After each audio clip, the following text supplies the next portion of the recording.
नमस्कार, मेरा नाम है कम। सुरेंद्र सिंह और आप देख रहे हैं एसएम न्यूज। उत्तर प्रदेश के चुनाव लगातार नजदीक आते जा रहे हैं और लोग कोविड को लेकर भी परेशान हैं। पंचायती चुनाव के अंदर बहुजन समाज की बहुत बड़ी जीत देखने को मिलती है। उसी जीत पर क्या 2022 के अंदर बहुजन समाज अपनी सरकार बना पाएगा? इसी विषय पर हमारे साथ बात करने के लिए हैं केसी पिप्पल साहब। स्वागत है सर आपका हमारे चैनल में। जय भीम नवोदय संदीप। सर जय भी नमोदय। पिप्पल साहब, हम आपसे जानना चाहेंगे जो 75 जिला है वहां पे क्या बहुजन समाज के लोग अपनी सरकार बना पाएंगे? जी सुरेंद्र जी।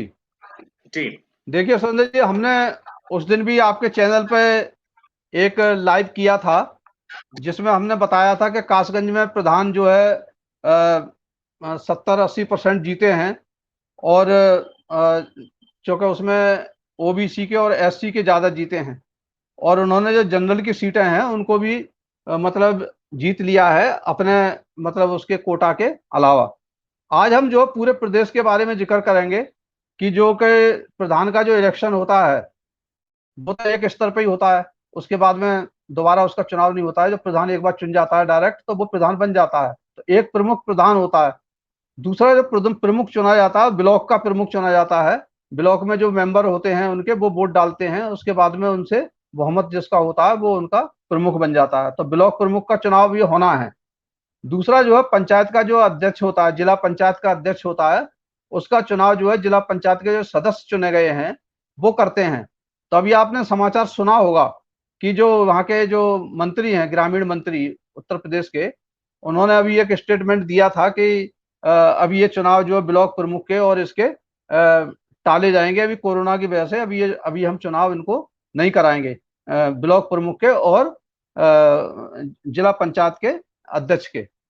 तो ये जो इनके अंदर क्या डर है या वाकई मतलब कोरोना की वजह से जब ये सारे इलेक्शन हुए हैं बंगाल से लेकर के और आपका और 5 राज्यों में पूरे, और आपका मतलब जो है पंचायत का भी इलेक्शन हुआ है, उसमें 706 के करीब टीचर ने जान भी गंवाई है। तो इसमें तो कोई ज्यादा नहीं है, ये तो मतलब अपने चुने चुनाए सदस्य हैं वही उनको चुनेंगे। इसमें कोई कोरोना का ज्यादा डर तो है नहीं। लेकिन फिर क्या कारण है कि उत्तर प्रदेश की सरकार इन चुनावों को टालना चाहती है? क्या कहीं ऐसा तो नहीं है कि जो उत्तर प्रदेश सरकार बीजेपी के लिए डर है कि उनके जो जो जिला प्रमुख हैं और ब्लॉक प्रमुख नहीं बन पाएंगे, जैसी मतलब जो है चर्चा है।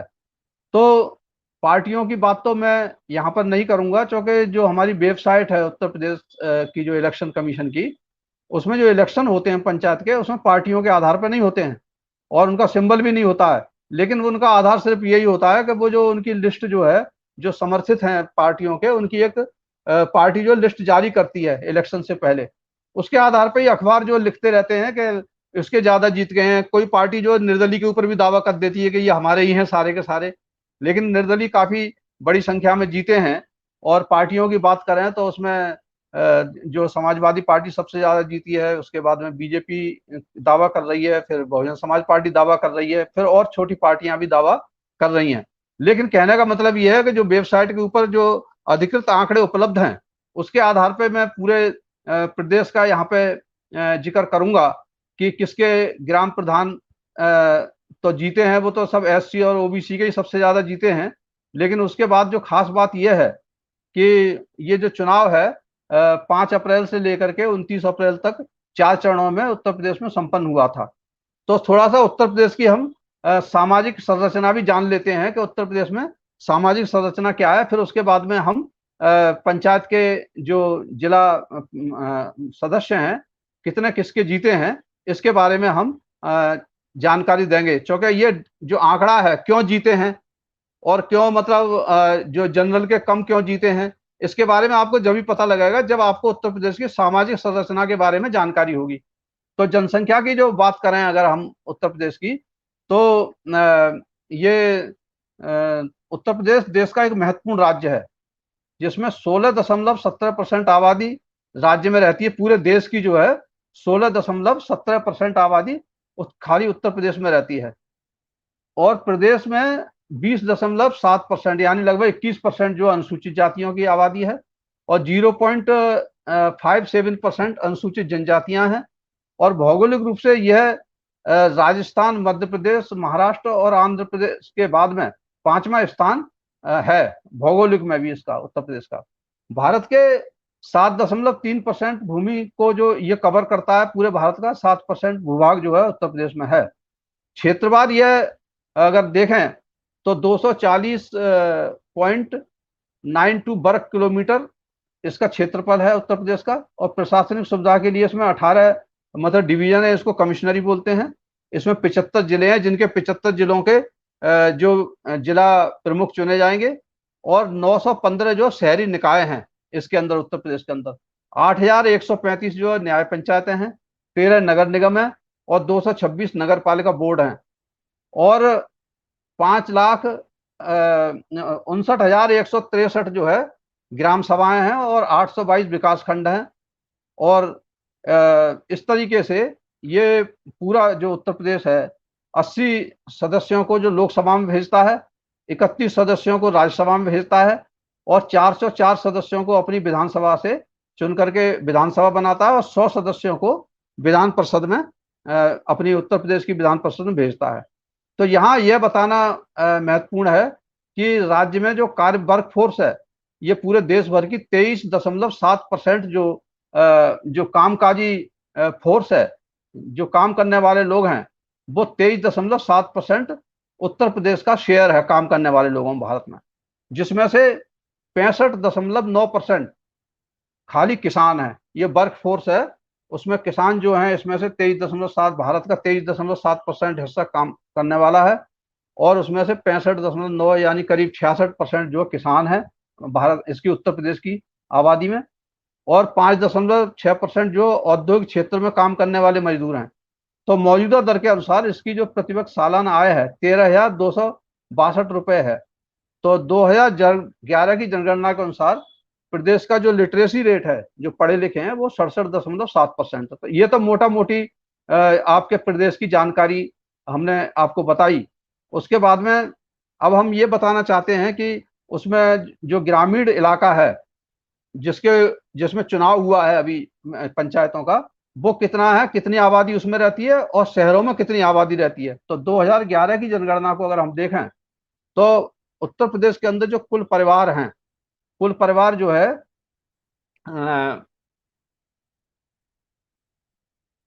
3,34,00,000 और 48,000 के करीब हैं पूरे उत्तर प्रदेश में।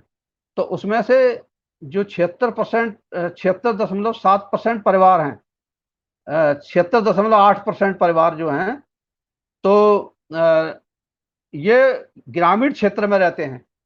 क्योंकि गांव का जो हिस्सा है परिवारों में वो करीब आप 77% कह सकते हैं। और 23% जो हिस्सा है वो शहरों में रहता है। मतलब शहरों की आबादी 23% कह सकते हैं और गांव की आबादी जो है 77% कह सकते हैं। तो बड़ा हिस्सा जो है जो कि चुनाव को प्रभावित करता है वो ग्रामीण मतलब क्षेत्र है। अगर विधानसभा का भी चुनाव होगा तो गांव का शेयर उसमें 77% होता है। तो उसका जो 77% जो आबादी है उसका हम आज विवरण जो है यहाँ प्रस्तुत करेंगे। तो ये जो देखेंगे उत्तर प्रदेश की जो अर्थव्यवस्था है उसमें जो श्रमिकों की संख्या है 66% है और उसमें से वो कृषि पर निर्भर हैं। पूरे उत्तर प्रदेश की जो अर्थव्यवस्था है वो ज्यादातर कृषि पर निर्भर है। कृषि क्षेत्र के अभी देखिए किसानों का आंदोलन चल रहा है। तो इससे आप देख सकते हैं कि जहां पर 66% आबादी उत्तर प्रदेश की खेती पर निर्भर है और उस गांव में चुनाव हुआ है और ये जो किसान नाराज हैं, तो उसका ये फल है या उसका जो परिणाम है, जो उत्तर प्रदेश के परिणाम आए हैं पंचायत के, ये गांव के परिणाम है। तो किसानों का सीधा सीधा इसके ऊपर असर पड़ा है। ये जो है जो सरकार है केंद्र की और प्रदेश की, उसको भी ये पूरा पता है। तो इसीलिए जो है उनका परिणाम ज्यादा अच्छा नहीं आया है। कृषि क्षेत्र के बहुआयामी विकास के प्रयास पूरे जोरों पर हालांकि उत्तर प्रदेश में है। कृषि मामलों में सिंचाई सुविधाओं का विस्तार भी है और ये सारा कुछ होने के बावजूद भी जो है किसान आज जो है असंतुष्ट हैं। प्रदेश के कुल 25,8 21 हेक्टेयर क्षेत्र में शुद्ध जो बुवाई होती है, जो पूर्व सिंचाई क्षेत्र, वो क्षेत्र है खेती का, इतने उसमें होता है। तो अगर उसके आयोग के अनुसार जिला पंचायत के जो जो हमारा क्या नाम है, उत्तर प्रदेश का जो इलेक्शन कमीशन है, अब हम जो है उसके बढ़ रहे हैं बाढ़ के चुनाव की तरफ। बाढ़ के चुनाव का क्या परिणाम है और किनके सबसे ज्यादा ब्लॉक प्रमुख और ये पंचायत के अध्यक्ष बनना चाहिए, उसकी तरफ हम बात कर रहे हैं। तो आयोग के अनुसार जिला पंचायत सदस्य के 7 और क्षेत्र पंचायत सदस्य के 2005, ग्राम पंचायत प्रधान के 178 और ग्राम पंचायत सदस्य के 3,17,127 इतने उम्मीदवार जो है निर्विरोध चुने जा चुके हैं। मतलब इनका इलेक्शन नहीं हुआ, ये निर्विरोध चुने गए। तो जिला पंचायत के 7, क्षेत्र पंचायत के 2005 और ग्राम पंचायत के 178 और ग्राम पंचायत सदस्य जो सबसे छोटा मतलब वो होता है उसका 3,17,000 से ज्यादा जो है ये इनके सदस्य चुने गए हैं। तो अब इसमें जो चुनाव होना है 75 जिला पंचायत अध्यक्षों का। 75 जिले हैं तो उनका एक एक हर एक में जिला पंचायत अध्यक्ष होता है और उनको उनके मेंबर जो चुने गए हैं ये करेंगे। और 826 जो है ब्लॉक प्रमुख के चुनाव होने हैं। 7 मार्च 2022 को प्रदेश में विधान परिषद की 35 सीटें खाली हो रही हैं।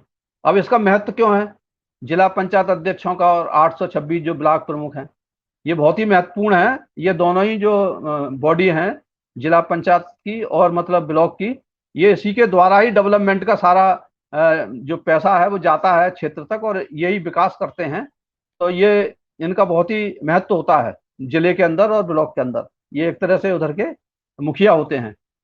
तो 35 सीटें जो विधान परिषद की चुनी जानी है और वो इन सीटों के लिए चुनाव जो होंगे, उन सीटों के जो वोटर जो होंगे और 35 सीटों के जो विधान परिषद के चुने जाएंगे, वो वोटर जिला पंचायत के सदस्य होंगे, ग्राम प्रधान होंगे, बीडीसी होंगे, ब्लॉक प्रमुख होंगे, जिला पंचायत अध्यक्ष होंगे, सभासद होंगे, चेयरमैन होंगे और स्थानीय विधायक और सांसद होंगे।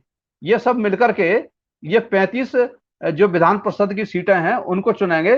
तो ये जो मार्च में 2022 में जो इलेक्शन होगा, जनरल इलेक्शन होगा 2022 में, उससे पहले ही मई में वो इलेक्शन होगा और मार्च में 7 मार्च को ये चुने जाएंगे विधान परिषद के 35 सदस्य। तो 35 सदस्य को चुनने में इनकी बड़ी भूमिका है। ये जो चुने गए हैं ये सदस्य जो है, उत्तर प्रदेश में 2022 में फिर विधानसभा के चुनाव होने हैं। प्रदेश में 3,050 जिला पंचायत वार्डों की सीटों पर जो बीजेपी जो वहां की सत्ताधारी पार्टी है, उसके करीब 600 सीटें उसको मिली हैं, उस पर सिमट कर रह गए हैं। बहुत कम सीटें मिली हैं, मतलब 3,050 में से 600, मतलब ऊंट के मुंह में जीरे के समान है। तो उससे कैसे मतलब कितने सदस्य जीतेंगे आप जान सकते हैं। जबकि बिना तैयारी किए हुए समाजवादी पार्टी ने 800 सीटें जीत ली हैं। लेकिन जो निर्दलीय हैं वो तो बहुत बड़ी संख्या में जीते हैं, 1100 से भी ज्यादा जीते हैं। तो इसलिए जो सबसे ज्यादा जो दबदबा है उत्तर प्रदेश के अंदर वो निर्दलीय का है। बहुजन समाज पार्टी ने भी इतनी सीटें जीती हैं, करीब 600 से ऊपर।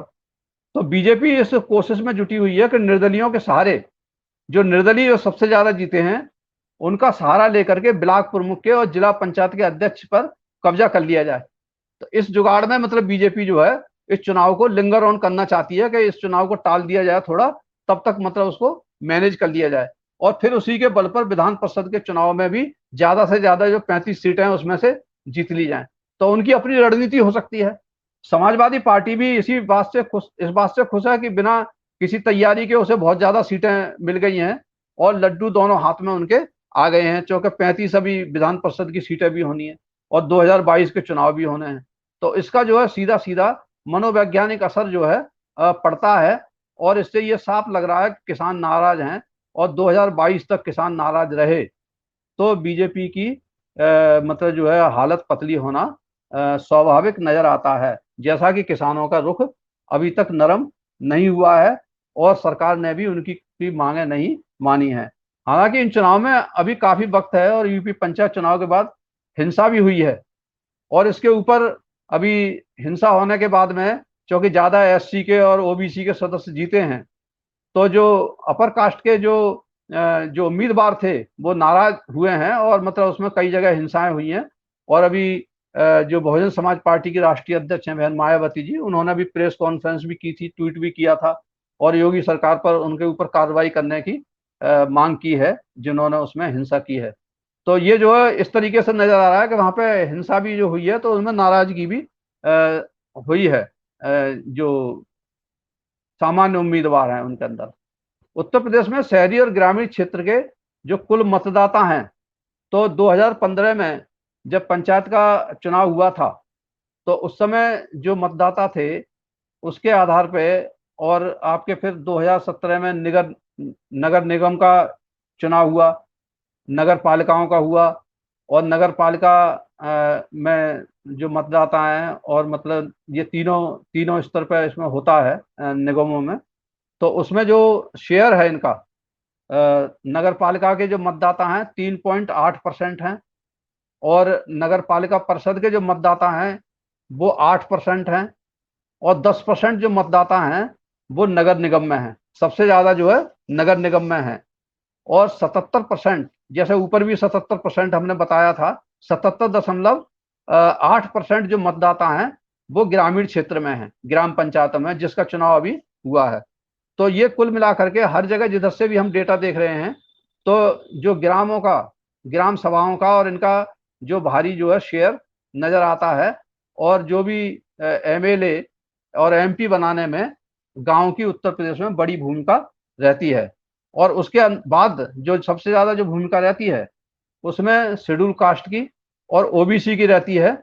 और ओबीसी का और शेड्यूल कास्ट का अगर आपको आंकड़ा देखना है, तो उन्होंने कितने कितने अपने मतलब 75 जिलों में जो ओबीसी ने कितने जिला पंचायत अध्यक्ष जीते हैं, शेड्यूल कास्ट ने कितने जिला पंचायत अध्यक्ष जीते हैं, और जनरल ने कितने जीते हैं, इसके आधार पर आप एक आंकड़ा लगा सकते हैं कि इनकी जनसंख्या भी उत्तर प्रदेश के अंदर इतनी ही होगी जितने उन्होंने अपने सदस्य जीते हैं। तो लगभग उन्होंने अपनी जनसंख्या के बराबर, शेयर के बराबर उन्होंने सदस्य जीते हैं। यूपी जिला पंचायत में 2021 में 2784 जो हमें आंकड़ा प्राप्त हुआ, बहुत सारे अभी वेबसाइट पे आंकड़े नहीं है कुछ जिलों के, लेकिन जिनका है उसका हम जो है यहाँ पर जिक्र करेंगे।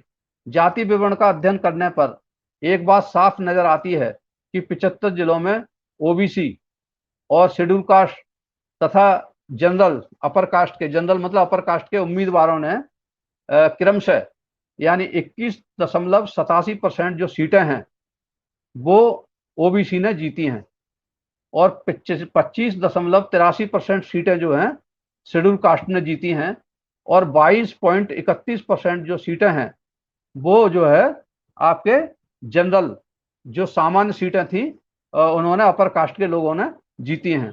तो इस तरीके से जो सबसे ज्यादा जो सामान्य सीटें थी उनको जो शेयर अलॉट किया गया था, कोटा, वो 50% अलॉट किया गया था, लेकिन 50% में से सिर्फ 22 जीते हैं, यानी आधी से भी कम जो है सामान्य ने सीटें पूरे प्रदेश के अंदर जीती हैं जिला प्रमुख ने, जो जिला प्रमुख बनाएंगे। तो ये जो हिस्सेदारी है ये आपको साफ साफ नजर आ रही है कि यही जो परसेंट हिस्सेदारी है, मतलब करीब 52% ओबीसी की हिस्सेदारी बोलते ही है, मंडल कमीशन भी बोलता है देखो यहाँ 52% सीटें उन्होंने अपनी जीत ली हैं, यहाँ साफ नजर आ रहा है। और शेड्यूल कास्ट की आबादी जो है यहाँ पर जो है आपको 26% नजर आ रही है, और 22% जो है आपको यहाँ पे उत्तर प्रदेश के अंदर अपर कास्ट की आबादी नजर आ रही है। इसमें अपर कास्ट में मुस्लिम भी शामिल हैं, जो मुस्लिम की जो ओबीसी नहीं है, जो मुस्लिम, वो अपर कास्ट में इसी 22 में शामिल हैं। तो 15% के करीब जो है हिंदू अपर कास्ट है, और बाकी जो है मुस्लिम अपर कास्ट के लोग और दूसरे उसमें हो सकते हैं। तो ये जो हिस्सेदारी है इसकी जिला पंचायत के अध्यक्ष में, ये इसमें साफ साफ हमें नजर आ रहा है। ओबीसी, एससी और जनरल की महिला तथा पुरुष उम्मीदवार ये दोनों इसके अंदर शामिल हैं। इसमें से ये 722 ये जीते, क्या नाम है, जनरल के, और आपके 1383 जो है ओबीसी के जीते, और 679 जो है आपके एससी के जीते हैं। आरक्षित कोटा की सीटें इसमें निर्धारित पहले से ही निर्धारित थी। तो यानी 50% उनकी और 24.4% एससी की और 25.9% ओबीसी की, ये सीटें निर्धारित थी इनका कोटा।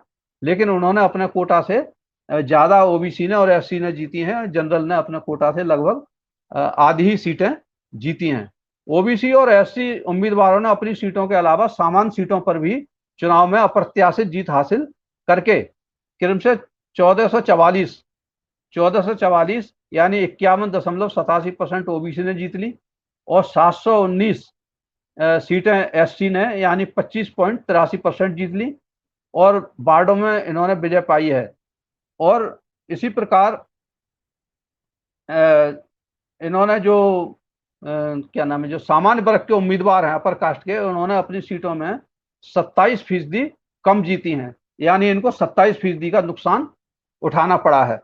1383 सीटों में से 1383 सीटें इनको जनरल की थी, उसमें से इन्होंने केवल 621 सीटें जीती हैं जिला पंचायत सदस्यों में।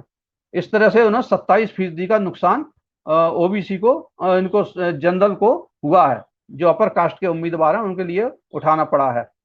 इन परिणामों से यह भी पता लगता है कि अपनी जो वर्गीय जनसंख्या के अनुपात में ही सभी वर्गों ने विजय हासिल की है और सरकार द्वारा निर्धारित कोटा को नकार दिया है। तो सरकार ने 50% जो कोटा रिजर्व किया था जनरल के लिए, ये परिणाम ये बताते हैं कि ये कोटा ठीक नहीं था। लोकतंत्र में जिसकी जितनी संख्या होती है उतनी उसको सीटें मिलती हैं।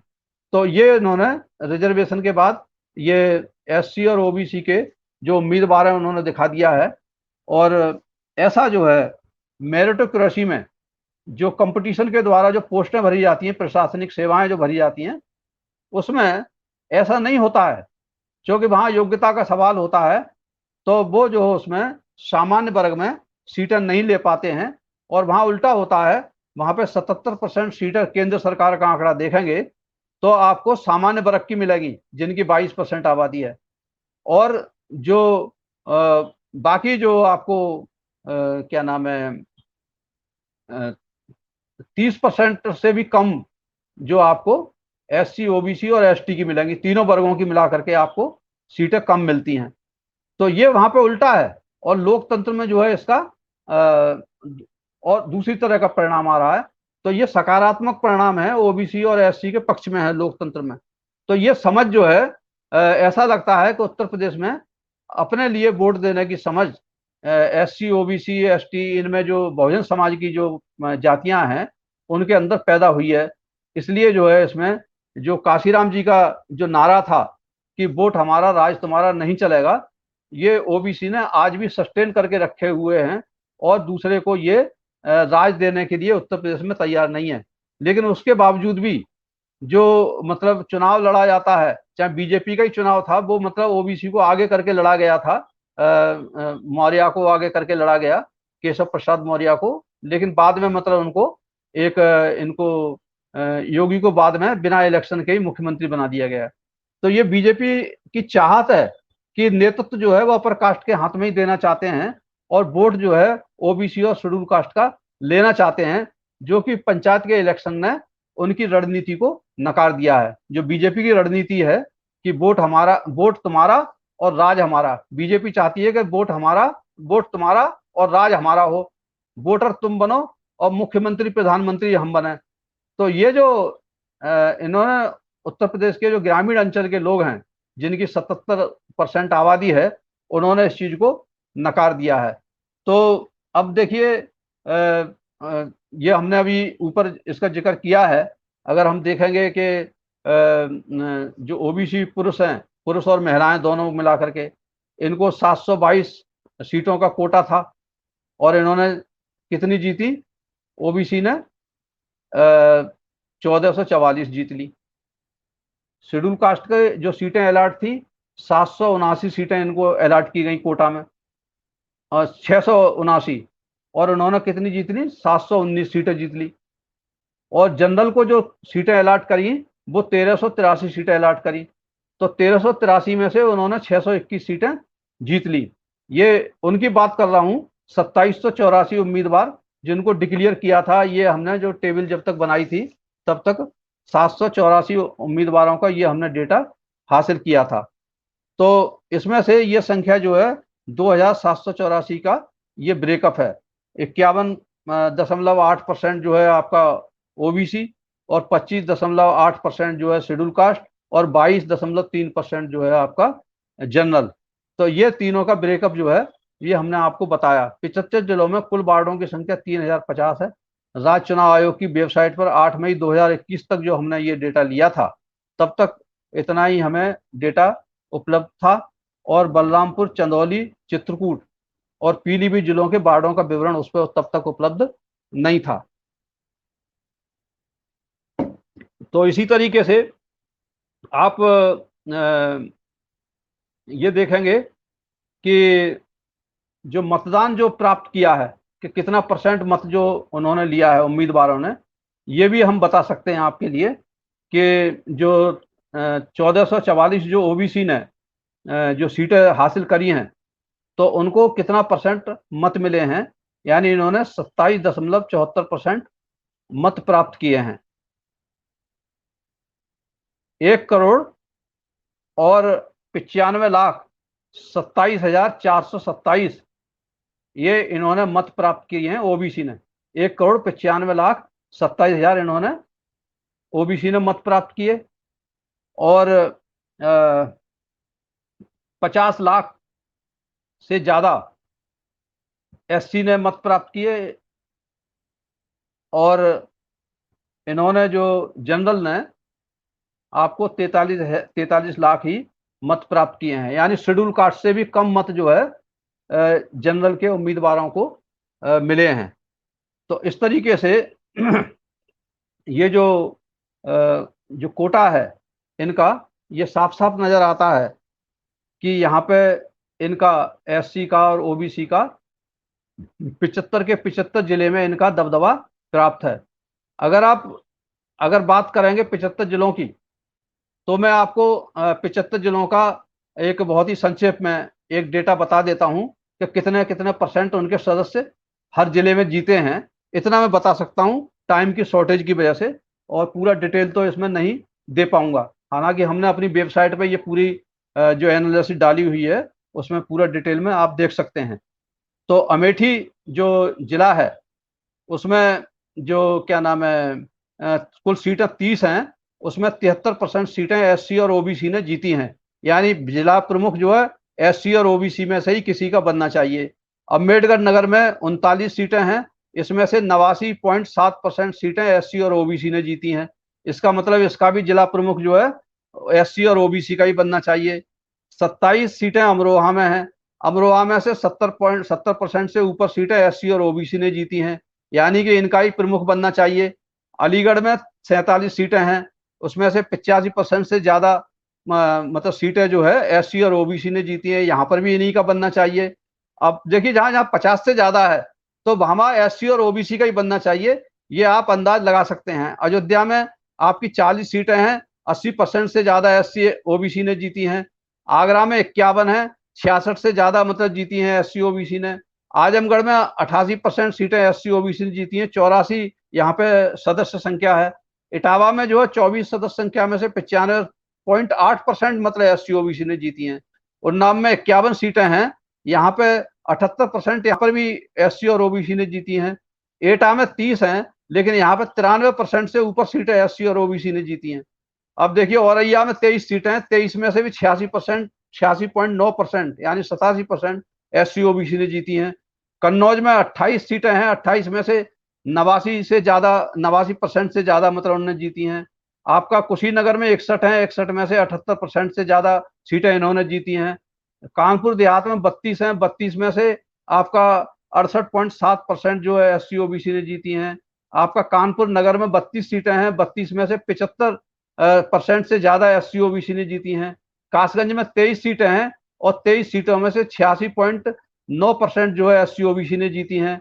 इसी तरह से कौशाम्बी में 11 सीटें हैं, 11 में से 81% से 81.8 से ज्यादा एससी ओबीसी ने जीती हैं। गाजियाबाद में 14 सीटों का चुनाव परिणाम जो डिक्लेयर हुआ, उसमें से 71% सीटें जो एससी ओबीसी ने जीती हैं। गाजीपुर में 67 सीटों का चुनाव परिणाम जो घोषित हुआ था उसमें से 80.6% मतलब एससी ओबीसी ने जीती हैं। गोंडा में 65 सीटें मतलब डिक्लेयर हुई थी, इसमें से 50.7 यानी सबसे कम कह सकता हूं तो एससी ओबीसी ने गोंडा में जीती हैं 50 के आसपास, लेकिन यहाँ पर भी 50 से ऊपर है, बहुमत के करीब है ये भी। गोरखपुर में 68 सीटें हैं, 68 डिक्लेयर हुई थी, उसमें से 79% जीती हैं। गौतम बुद्ध नगर में 5 सीटें डिक्लेयर हुई, 5 में से 80% एससी और ओबीसी ने जीती हैं। चंदौली और चित्रकूट का डिक्लेयर नहीं हुआ। जालौन में जो है 72% जीती हैं। आपका जौनपुर में 70 सीटों में से 77% सीटें एससी ओबीसी ने जीती हैं। झांसी में 24 सीटों में से 91 से ज्यादा जीती हैं। और देवरिया में आपका 56 सीटों में 82 से ज्यादा जीती हैं। प्रतापगढ़ में आपका 57 में से 70 से ज्यादा जीती हैं। प्रयागराज में 84 सीटें हैं, उसमें से 84% एससी और ओबीसी ने जीती हैं। आपका पीलीभीत में चुनाव का आया नहीं परिणाम। फतेहपुर में 46 सीटें हैं, 46 में से 73.9% जीती हैं। 28 फरुखाबाद में है, इसमें अभी 85.7% जीत लिए हैं एससी ओबीसी ने। फिरोजाबाद में 33 सीटें हैं, इसमें से 90 से ज्यादा जीत ली हैं। आपका बदायूं में 51 है, 51 में से 72 से ज्यादा जीती हैं। बरेली में 44 है, 44 में 88 से ज्यादा जीती हैं। और आपका बुलंदशहर में 52 है, 52 में 78.8% सीटें एससी और ओबीसी ने जीती हैं। बलिया में बलरामपुर का चुनाव परिणाम नहीं है, बलिया का 58 है, 58 में 22.7%। बस्ती में 36 में से 66.6%। आपका बहराइच में 63 में से 61.9%। बागपत में 20 है, 20 में से 100% ओबीसी ने जीत लिए हैं। यहाँ एससी भी एक भी नहीं जीता, पता नहीं कैसे मतलब ओबीसी ने सारी जीती हैं। बांदा में जो है 30 सीटें हैं, 30 में से 73.3% एससी और ओबीसी ने जीती हैं। बाराबंकी में 57 में से 85.9% जीती हैं। इसी तरह से बिजनौर में 54 सीटें हैं, 54 में से 77.8% सीटें आपको एससी और ओबीसी ने जीती हैं। भदोई में 26 सीटें हैं, 26 में से 76.9% एससी और ओबीसी ने जीती हैं। मऊ में 34 सीटें हैं, 34 में से 91.2% सीटें एससी ओबीसी ने जीती हैं। मुजफ्फरनगर में 33 सीटें हैं, 33 में से 75.7% जीती हैं। और मथुरा में 33 सीटें हैं, 33 में से 60.1% 6% सीटें एससी और ओबीसी ने जीती हैं। मैनपुरी में 29 है, 29 में से 79% एससी ओबीसी ने जीती हैं। और 33 मेरठ में है, 33 में से 66% से ऊपर जीती हैं। 39 मुरादाबाद में है, वहां पे 66.6% जीती हैं। महाराजगंज में 47 में से 80 से ज्यादा 80.8% मतलब ओबीसी ने जीती, एससी ओबीसी ने जीती हैं। आपका महोबा में 14 डिक्लेयर हुई थी, उसमें से 78.5% मतलब एससी ओबीसी की हैं। मिर्जापुर में 44 में से 75 एससी एसटी ओबीसी की हैं परसेंट। और 34 रामपुर में है, उसमें से 58.8% एससी ओबीसी ने जीती हैं। आपका रायबरेली में 52 में से 73.00% है। लखनऊ में 25 में से 88% एससी और ओबीसी ने जीती हैं। लखीमपुर खीरी में 72 में से 86% मतलब एससी ओबीसी की। ललितपुर में 21 में से 85.7%। और वाराणसी में 40 में से 62.5% एससी और ओबीसी ने जीत ली हैं। श्रावस्ती में 22 हैं, 22 में से 63.6% एससी ओबीसी ने जीती हैं। आपका शामली में 19 है, 19 में से 78.95% जीती हैं। आपका शाहजहांपुर में 47 है, 47 में से 61.7% एससी ओबीसी ने जीती हैं। संत कबीर नगर में 22 है, 22 में से 68.1% एससी और ओबीसी ने जीती हैं। आपका संभल में 35 सीटें हैं, 35 में से 74.3% मतलब एससी ओबीसी ने जीती हैं। सुल्तानपुर में 45 सीटें हैं, 45 में से आपका 77.7 मतलब जीती हैं। सहारनपुर में आपको 49 सीटें हैं, 49 में से 83.6% सीटें एससी ओबीसी ने जीती हैं। आपके सिद्धार्थनगर में 45 में से 60% एससी ओबीसी ने जीती हैं। आपका सीतापुर में 79 है, 79 में से 83% ओबीसी ने एससी ने जीती हैं। सोनभद्र में 31 है, 31 में से 90% एससी ओबीसी ने जीती हैं। आपका हाथरस में 22 सीटें हैं, 22 में से 63.6% एससी और ओबीसी ने जीती हैं। आपका हमीरपुर में 22 सीटें हैं, 22 में से 54.5% एससी और ओबीसी ने जीती हैं। हरदोई में आपकी 72 सीटें हैं, 72 में से 88.89% मतलब एससी और ओबीसी ने जीती हैं। हापुड़ में 19 सीटें डिक्लेयर हैं, उसमें से 68.42% जो एससी और ओबीसी ने जीती हैं। और कुल मिलाकर के पूरे प्रदेश का जो औसत आया है वो 77% से ऊपर है जो एससी ओबीसी ने जीती हैं। तो कहीं से कहीं पे मतलब 100% कहीं 90%, कहीं 80% और 50% से हर जगह ऊपर हैं, जितने भी मैंने आपको आंकड़ा पढ़ के सुनाया पूरे 75 जिलों में। तो इस आधार पे मैं कह रहा था कि सरकार किसकी किसकी मतलब जो है मतलब जो सरकार बनती है जिले में, किसकी ब्लॉक प्रमुख बनती है, लेकिन हर जगह आपको बहुमत जो है हर जिले में, पूरे प्रदेश में तो है ही, लेकिन हर जिले में एससी और ओबीसी का है। तो अगर एससी और ओबीसी का गठजोड़ करके मतलब इनको जिताया गया है बहुमत, तो इन दोनों के सदस्यों का गठजोड़ करके पार्टियों को भी, जो मतलब बहुजन की पार्टियां हैं, चाहे समाजवादी पार्टी हो चाहे बहुजन समाज पार्टी हो, उनको ये कोशिश करनी चाहिए कि उनको एससी और ओबीसी के सदस्यों को सामंजस्य मिला करके, चाहे उसमें से निर्दलीय हो चाहे मतलब उनके पार्टी के हों, और उसके लिए एससी और ओबीसी का ही मतलब जो है, जो कुछ सीटें रिजर्व भी हैं, जो ब्लॉक प्रमुख के जो पद हैं कुछ एससी और ओबीसी के लिए रिजर्व हैं, महिला के लिए रिजर्व हैं, इसी तरह से आपके जिला के भी रिजर्व हैं। तो रिजर्व वाले तो अपने सारे जीते ही जा सकते हैं, उसमें तो कोई बहुत बड़ी चीज नहीं है। रिजर्व वाला तो कोई बनाया वो रिजर्व का होगा ही होगा, ब्लॉक प्रमुख या जिला प्रमुख। लेकिन सवाल इस बात का है, आपकी विजय तब है जब वो आपके जो बाकी जो जनरल की मतलब 50% जनरल के जो आपके प्रमुख हैं, उसके ऊपर भी आप जो है महिला हो या पुरुष हो, शेड्यूल कास्ट और ओबीसी के उनके कोटा में से ही इनको बनाएं, क्योंकि उनके पास में सीटें उपलब्ध हैं। अगर ऐसा करते हैं तो मैं समझता हूं कि बहुजन समाज की जो काशीराम जी का जो नारा था कि वोट हमारा राज तुम्हारा नहीं चलेगा, उसके लिए फलीभूत करते हैं। और अगर इसके विपरीत, अगर हमारी सीटें हमारी ज्यादा हैं और किसी हम अपर कास्ट के आदमी को उनके ऊपर लाद देते हैं और उसके उसके कहते हैं कि अपने लोगों से कि इसको वोट कर दो, तो ये एक तरह से वोट की बिकवाली होगी, और ये हम अपना वोट जो है अपर कास्ट के उम्मीदवार के लिए बेचेंगे। तो इससे हमें सावधान रहने की जरूरत है, और यही मैं नसीहत देना चाहता हूं जो जी हमारे पार्टियों के प्रमुख हैं और जो मतलब ब्लॉक प्रमुख और वो बनेंगे, तो सामंजस्य स्थापित करके काशीराम जी के नारे को उत्तर प्रदेश के ऊपर, उत्तर प्रदेश के अंदर बिल्कुल साकार दिखाई दे कि वोट हमारा राज तुम्हारा नहीं चलेगा, ताकि आके आने वाले समय में आपका ही मुख्यमंत्री बने और आपका ही प्रधानमंत्री बने। तो ऐसी समझ जो है उत्तर प्रदेश में, ये जो तीनों भगवान हैं ये इनको दें, और मतलब ऐसा करें कि इनका जो है, जो ग्रामीण अंचल के ऊपर जो सरकारें हैं उनमें इनके प्रमुख बने, और इनके विकास को मतलब सड़कें तक, नाली तक, खरंजे तक, पढ़ाई लिखाई तक, स्कूल तक पहुंचाएं, ताकि उत्तर प्रदेश का विकास जो पिछड़ा हुआ है उसको अगड़े उसमें दिखाएं। क्योंकि अभी लिटरेसी रेट भी मैंने इसीलिए बताया था। तो ये काम जो है छोटे स्तर के जो नेता हैं ये जो चुने जाएंगे ये करेंगे, और इसमें मतलब इनको सहयोग देने की जरूरत है, और पूरे देश के लोगों को भी सहयोग देना चाहिए, और देश के लोगों को भी इन उत्तर प्रदेश के लोगों से सबक लेकर के अपने प्रदेशों में भी ऐसा ही करना चाहिए जैसा इन्होंने नजारा उत्तर प्रदेश के अंदर दिखाया है। जी सुरेंद्र जी। जी, मैं धन्यवाद करूंगा जो आपने बताया और पूरा एनालाइसिस करके बताया है कि किस तरीके से बहुजन समाज के लोगों की बन सकती है सरकार, अगर ये थोड़ा सा ध्यान दें अपनी रणनीति के ऊपर। बहुत बहुत धन्यवाद आपका। Thank you.